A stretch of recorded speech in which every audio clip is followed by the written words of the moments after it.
Hello students, welcome to my channel. आज की इस वीडियो में बहुत बहुत स्वागत है आप लोगों का। आज की इस वीडियो के अंदर मैं आपके सामने डिस्कस करने वाला हूं क्वांटम टनलिंग के ऊपर। सबसे पहले मैं आपको कुछ कहना चाहूंगा कि भाई मुझसे एक छोटी सी मिस्टेक हुई। मैंने क्या किया कि पोटेंशियल वेल्स की वीडियो पहले बना दी और क्वांटम टनलिंग की बाद में बना रहा हूं, जबकि होना ही चाहिए कि आपको सबसे पहले क्वांटम टनलिंग को पढ़ना चाहिए, उसके बाद में आपको पोटेंशियल वेल के अंदर घुसना चाहिए कि पोटेंशियल वेल्स एक्चुअली में होते क्या है। तो ये गलती मुझसे हुई थी, तो मैं उसको सुधार रहा हूँ, उस वीडियो को बना रहा हूँ। तो सबसे पहले आप यही वीडियो देखें। अगर आपने फर्स्ट टाइम देखा है तो ये वीडियो अगर आप देख रहे हो तो इसके बाद आप पोटेंशियल वेल्स की वीडियो जरूर देखें, जिससे आपको अंडरस्टैंड करने में आसानी होगी कि पोटेंशियल वेल्स एक्चुअल में वर्क कैसे करते हैं और वो होते क्या है। तो चलिए शुरू करते हैं हमारा टॉपिक क्वांटम टनलिंग और देखते हैं कि इसके अंदर क्या क्या होता है। तो देखिए, सबसे पहले हम आपके सामने बात करेंगे। क्वांटम टनलिंग को समझना बहुत आसान है, पहले चीज को याद रखिएगा। जैसे इसके नाम से पता चल रहा है कि यहां पर कोई टनल बनेगा, लेकिन ऐसा कुछ नहीं है। जरा उसको जल्दी समझिएगा। मैं आपको सबसे पहले क्लासिकल मैकेनिक्स समझाना चाहूंगा थोड़ी सी। क्लासिकल मैकेनिक्स क्या कहती है, चलो देखते हैं। क्लासिकल मैकेनिक्स देखो, ये यहां पर एक दीवार है, जिस मान लेते हैं यहां पर एक बैरियर है जिसका पोटेंशियल या जिसकी एनर्जी बहुत ज्यादा है, उसको यू मान लेते हैं। और यहां पर एक पार्टिकल है जिसकी एनर्जी है ई। ओके, अब इस पार्टिकल की एनर्जी कम है किससे? हमारे इस बैरियर से। ओके, तब होगा क्या? ये हमारा पार्टिकल ऐसे दीवार की तरफ चल रहा है, ये हमारा पार्टिकल ऐसे दीवार की तरफ चल रहा है और जाकर टकराया किससे? दीवार से। अब क्लासिकली तो क्या है कि यहां पर इसकी एनर्जी इससे कम है, इस वजह से होगा क्या कि ये पार्टिकल वापस बाउंस होगा न्यूटन के थर्ड लॉ से। न्यूटन का थर्ड लॉ क्या कहता है कि अगर आप किसी चीज पर फोर्स लगाते हो तो आपको ऑपोजिट डायरेक्शन में उतनी ही इक्वल फोर्स मिलती है। और अगर आप इसको और अच्छे से समझना चाहते हैं, देखो मैं यहाँ पर एक वीडियो चला रहा हूँ, उस वीडियो को जरा ढंग से देखना।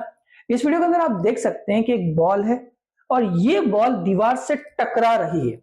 अब जो ये बॉल है ना, ये 100 किलोमीटर पर आवर की स्पीड से चल रही है। ठीक है, इतनी स्पीड से चलकर अब ये देखो दीवार से टकराई और टकरा कर कहां जा रही? बाउंस बैक आ रही है। मतलब इस बॉल की एनर्जी इतनी नहीं है कि दीवार को पेनिट्रेट कर सके।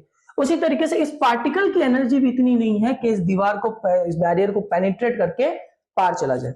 लेकिन ये सारी बातें तो क्लासिकल मैकेनिक्स कहती है। क्वांटम मैकेनिक्स इसे उल्टी कहती है। क्वांटम मैकेनिक्स ये कहती है कि भाई अगर जो पार्टिकल है, भले ही उसकी एनर्जी बैरियर से कम हो, उससे कुछ फर्क नहीं पड़ता, होगा ये कि इस पार्टिकल के साथ में जो वेव एसोसिएट होगी, वो पार्शियली रिफ्लेक्ट हो जाएगी, यानी पार्शियली बाउंस बैक हो जाएगी और साथ ही पार्शियली ट्रांसमिट भी हो जाएगी। इसी को हम कहते हैं हमारा क्वांटम टनलिंग। कि भाई जो इसके साथ में, पार्टिकल के साथ में वेव एसोसिएट होती है ना, वो वेव क्या करेगी? थोड़ी सी तो वापस बैक हो जाएगी, बाउंस हो जाएगी और थोड़ी सी आगे चली जाएगी। ठीक है, इसको आपको याद रखना है। इसी के लिए हम इसको कहते हैं क्वांटम टनलिंग, जिसके अंदर हम ये कहते हैं कि भाई चाहे हमारी जो एनर्जी बैरियर्स हो वो कितने ही पावरफुल क्यों ना हो, लेकिन जो पार्टिकल के साथ में वेव एसोसिएट होगी, वो वेव अपना रास्ता बनाकर निकल जाएगी, यानी कि आर पार चली जाएगी। इसी को हम कहते हैं क्वांटम टनलिंग। अब इसकी कुछ इक्वेशंस है, वो हम पढ़ लेते हैं और उसको आराम से समझ लेंगे, बहुत आसान है। तो चलो मैं वापस अब अपना वही इक्वेशन वाला खेल शुरू करेंगे, मैथमेटिक्स लगाएंगे हम यहाँ पर। बहुत आसान है, जरा समझिएगा। मेरा एक पोटेंशियल वैल्यू है जिसको मैं मान लेता हूं कि जीरो है, यहां पर जीरो पर एक। ओके, अब होगा क्या? मैं वही चीजें लूंगा, मैं एक वेव ले रहा हूं ऐसे, वो जा रही है पीछे ऐसे, ये समझ गए होंगे। और ये तो मैं इसको कह देता हूं ए, इसको कह देता हूं बी और इसको कह देता हूं सी। यहां मेरे पास दो रीजन हो गए, एक रीजन 1 और एक रीजन 2। ठीक है, अब यहां पर देखो इसको सॉल्व कैसे करते हैं, इनकी इक्वेशंस कैसे बनती है, जरा समझिएगा।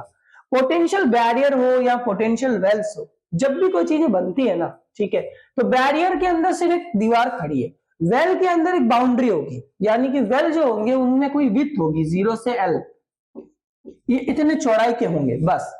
वेल में और बैरियर में इतना ही फर्क होता है। ठीक है,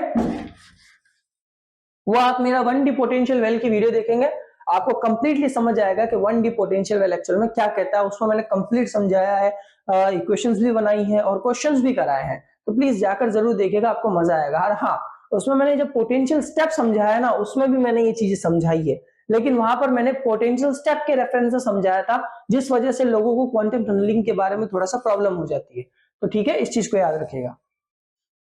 अब हम यहां पर क्या करेंगे, इक्वेशंस बनाएंगे। सबसे पहले हम इस्तेमाल करेंगे हमारी श्रोडिंगर इक्वेशन। तो मैं रीजन 1 लेता हूं। मेरी रीजन 1 के अंदर जो श्रोडिंगर इक्वेशन होगी, श्रोडिंगर इक्वेशन मेरी क्या कहती है वो जरा ढंग से देखिएगा। श्रोडिंगर इक्वेशन होती है माइनस का एच का square 2m upon d square psi 1 upon d x square plus v naught psi x equals to e psi. And now one thing, अब हम क्या करेंगे, इसको उधर भेजेंगे और इसको इधर लाएंगे। ये तो छोटी सी मैथमेटिक्स है, इसको तो ज्यादा सोचने की भी जरूरत नहीं पड़ेगी आपको और मुझे। तो 2m by v naught psi 1 upon h का square plus 2m e psi 1 upon h का square equals to 0। So now अब हम क्या करेंगे,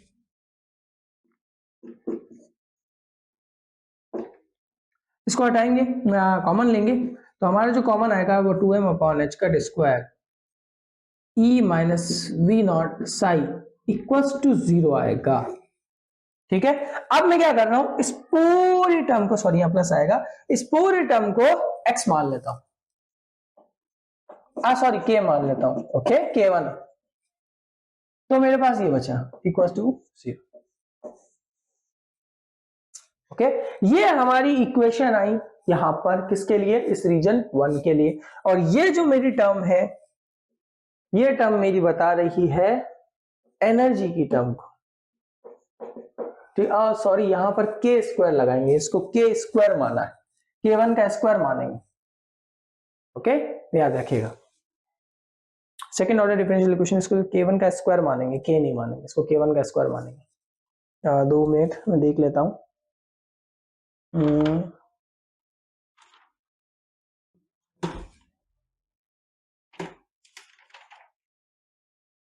ओके, ठीक है, स्क्वायर ही मानेंगे, याद रखिएगा, स्क्वायर मानेंगे। ओके, चलो, तो हमारे पास यहां पर ये आया ई माइनस वी नॉट साई 1, और यही चीज हमारा बताती है वेव नंबर।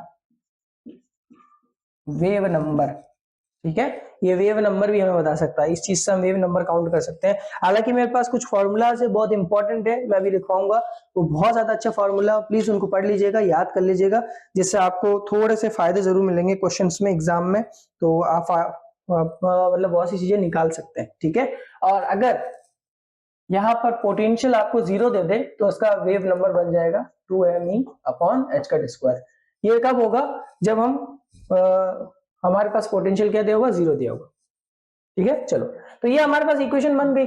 अब आप और मैं दोनों जानते हैं कि डिफरेंशियल इक्वेशन जो होती है ना सेकंड ऑर्डर, उसके सॉल्यूशन अगर हम ऑक्सिलरी फॉर्म में लिखते हैं तो उसके सॉल्यूशन कुछ इस तरीके से होंगे, a e की power iota k1x, b e की पावर आयोटा k1x, लेकिन माइनस में a जो हमारा यहाँ पर ये जो टर्म है, आप और मैं दोनों जानते हैं, ये हमारा इंसिडेंट टर्म, यानी हमारी इंसिडेंट जो वेव है ये उसका टर्म है।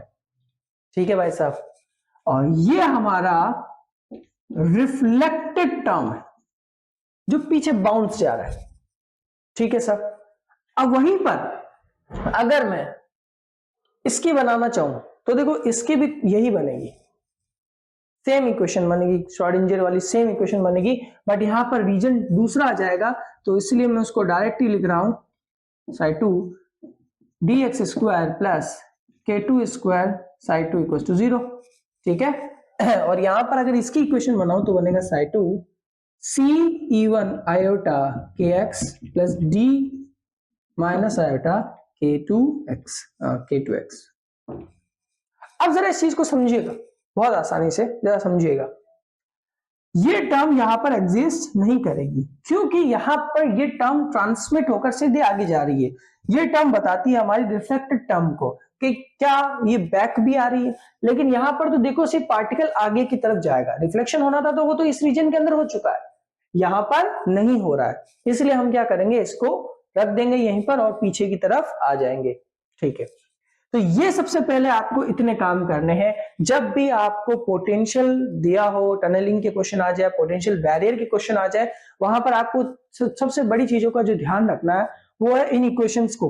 इसलिए आप इन इक्वेशंस को याद कर लीजिए। मैं कहता हूं सेम इक्वेशंस है, आप मेरी 1D पोटेंशियल वेल की वीडियो देखेंगे ना जाके, आपको पता चलेगा सेम इक्वेशंस है जो यहां पर करा रहा हूं, वहां पर बिल्कुल डिट्टो के डिट्टो इक्वेशंस आपको मिलेगी, और जो यहां कंडीशंस अप्लाई कर रहा हूं डिट्टो के डिट्टो वहां पर अप्लाई हो रही है। तो इसलिए मैंने बोला ना, मुझसे गलती हुई, मुझे पहले इस पर ये वीडियो बनानी चाहिए थी ताकि वो पोटेंशियल वेल्स और अच्छे से समझ में आ जाते हैं। लेकिन अब इस गलती को हमने सुधारा है। इस वीडियो को पूरा देखिएगा, आपको समझ में आएगा कि हम पोटेंशियल वेल्स में कैसे काम करते हैं। अब दो इक्वेशंस मेरे पास तैयार हो गई। अब क्योंकि ये टर्म मेरी खत्म हो चुकी है तो इसलिए ये बचेगा x। अब ये टर्म खत्म क्यों हुई इसलिए मैं बता देता हूं। d बराबर मेरा कितना हो जाएगा, 0 हो जाएगा, क्योंकि यहां पर कोई रिफ्लेक्टेड टर्म है ही नहीं। ये टर्म रिफ्लेक्शन को बताती है और यहां पर इस रीजन में देखिए कोई रिफ्लेक्शन नहीं हो रहा है, इसलिए इसको हटा दिया हमने, और ये हमारी ट्रांसमिटेड टर्म है जो कि इसको बता रहा है। ठीक है, तो हमारे पास यहां पर दो इक्वेशंस बनी, मतलब दो सॉल्यूशंस आए। ये हमारे सॉल्यूशंस है जिनको हम बताते हैं हमेशा। ठीक है सर, सॉल्यूशंस भी आपने बता दिए, तो हमारे पास दोनों चीजें आ गई। अब हम क्या करेंगे आगे, नेक्स्ट चीज हमारे साथ क्या होगी। देखिए नेक्स्ट चीज बड़ी आसान है। जब भी हमारे पास सॉल्यूशंस आ जाए, अब हम अप्लाई करेंगे हमारी बाउंड्री कंडीशंस को। ठीक है, चलो अब आप लोग अप्लाई करोगे बाउंड्री कंडीशंस को। बाउंड्री कंडीशन सर कैसे अप्लाई करेंगे, जरा वो भी समझा दो। बाउंड्री कंडीशन में कुछ नहीं है, पहली बाउंड्री कंडीशन हमेशा ये होगी psi1x इक्वल्स टू psi2x, और दूसरी बाउंड्री कंडीशन होगी d psi1x अपॉन psi x equals to d psi2x अपॉन dx। ये दोनों कंडीशंस आपको अप्लाई करनी है। अब सर इनको अप्लाई कैसे करेंगे, यहां पर जो बाउंड्रीज आपको दे रखी होगी, आपको सिंपली उनकी वैल्यूज यहां पर रखकर चेक करनी है कि यहां पर ये क्या आंसर देते हैं। जैसे कि मैं आपको सिंपली आंसर पूछता हूं, एक सवाल ढंग से देखिएगा। ठीक है, मैं अगर x बराबर 0 पे चेक करूं तो x बराबर 0 पे मेरा कोई पोटेंशियल दे रखा होगा। अभी मैं मान लेता हूं x बराबर 0 पर मेरा पोटेंशियल 0 है, तो x बराबर 0 पर अभी मैं इसके लिए चेक कर रहा हूं, phi1 के लिए, इसके लिए। तो देखिए इसके लिए इक्वेशन ये थी, तो x बराबर 0 पर मेरा पोटेंशियल 0 है, इसका मतलब यहां पर भी वैल्यू कितना है, 0। और a e iota k1 x की जगह कितना रख रहे हैं, 0, plus b e minus iota k x की जगह कितना रख रहे हैं, 0। अब इन टर्म्स को अगर आप ढंग से देखो तो बनेगा a प्लस बी बराबर 0, ये बना। और वहीं पर अब आप phi2 पर भी चेक करके देखिए कि क्या, phi2 पर भी चेक करके देखेंगे, तो phi2 पर चेक करके देखेंगे, यानी कि phi2 पर यहां पर कितने रखेंगे, x बराबर 0 रखेंगे। 0 रखेंगे तो यहां पर देखिए ये भी 0, क्योंकि x बराबर 0 पर पोटेंशियल 0, इसका मतलब ये भी 0, तो 0 रखा तो इसकी वैल्यू भी कितनी आएगी, c, क्योंकि ये भी कंप्लीट 0 हो जाएगा। लिख देता हूं मैं e की पावर आयोटा k2 x की जगह 0 रखेंगे, और ये हमारे पास आंसर आएगा c। और इससे हमें क्या पता चला कि भाई, जो मैं यहां पर मिटा रहा हूं, ठीक है, और इससे हमें क्या पता चला कि हमारा जो a प्लस बी है वो बराबर है c के। ये देखिए हमारी पहली बाउंड्री कंडीशन क्या हो गई, सेटिस्फाई हो गई हमारी पहली बाउंड्री कंडीशन सेटिस्फाई। तो पहली बाउंड्री कंडीशन में आपको क्या करना है, सीधी वैल्यू रखनी है।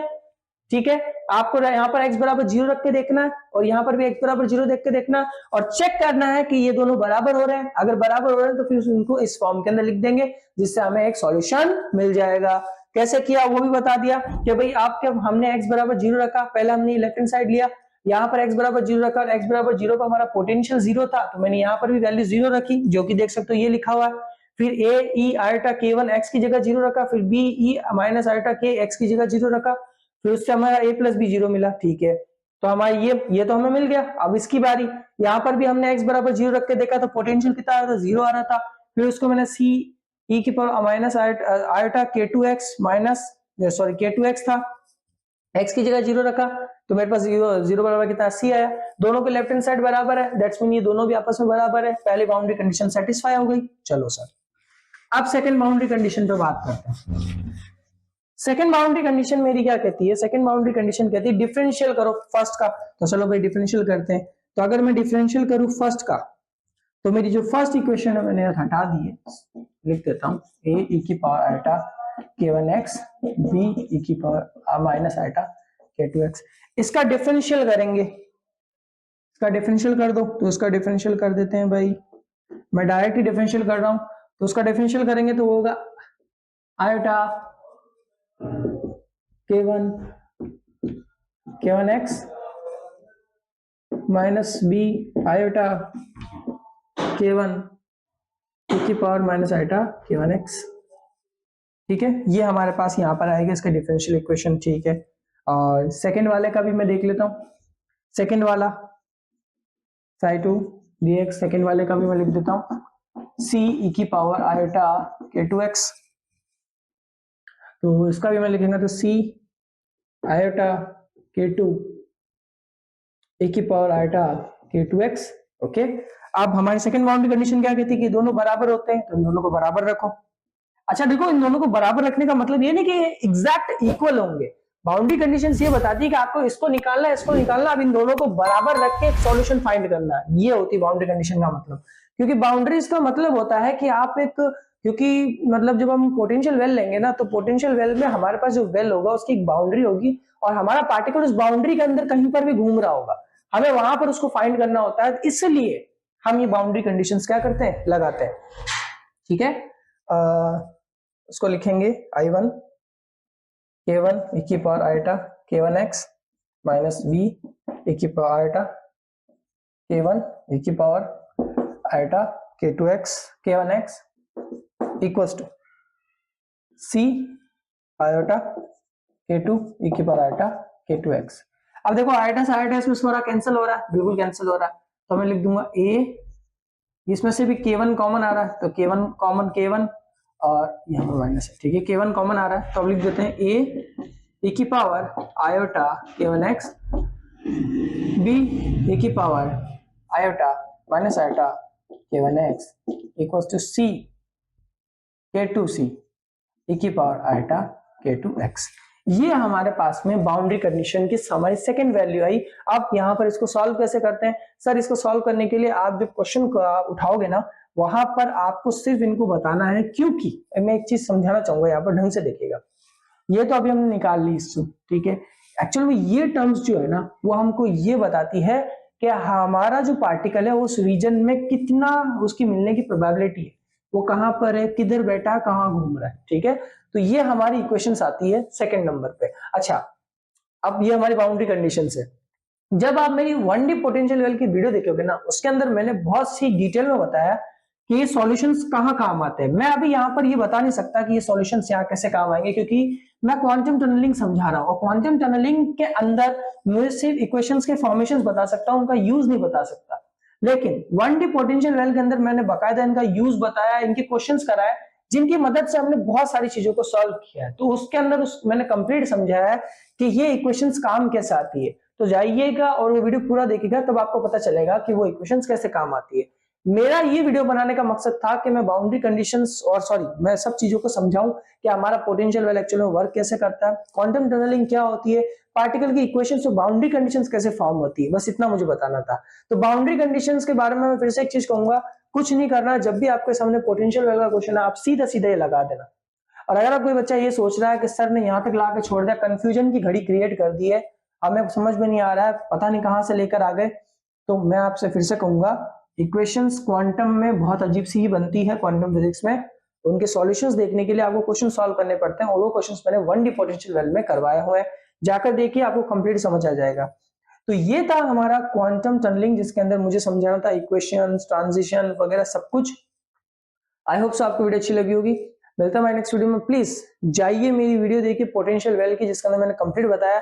और हाँ, नेक्स्ट वीडियो के अंदर मैं फाइनाइट पोटेंशियल वेल के ऊपर डिस्कस करूंगा, बहुत ज्यादा अमेजिंग कॉन्सेप्ट है, और उसको कंप्लीट डिस्कस करने के बाद हमारा जो पोटेंशियल वेल कंप्लीट हो जाएगा, फिर हम हार्मोनिक ऑसिलेटर के ऊपर आएंगे, फिर हम मल्टी डायमेंशन पोटेंशियल वेल्स के ऊपर आएंगे। धीरे धीरे हम सब कुछ कवर करेंगे। तो सब्सक्राइब करें, लाइक करें, शेयर करना ना भूलिए इस वीडियो को। मिलता है नेक्स्ट वीडियो में। Please subscribe, like and share.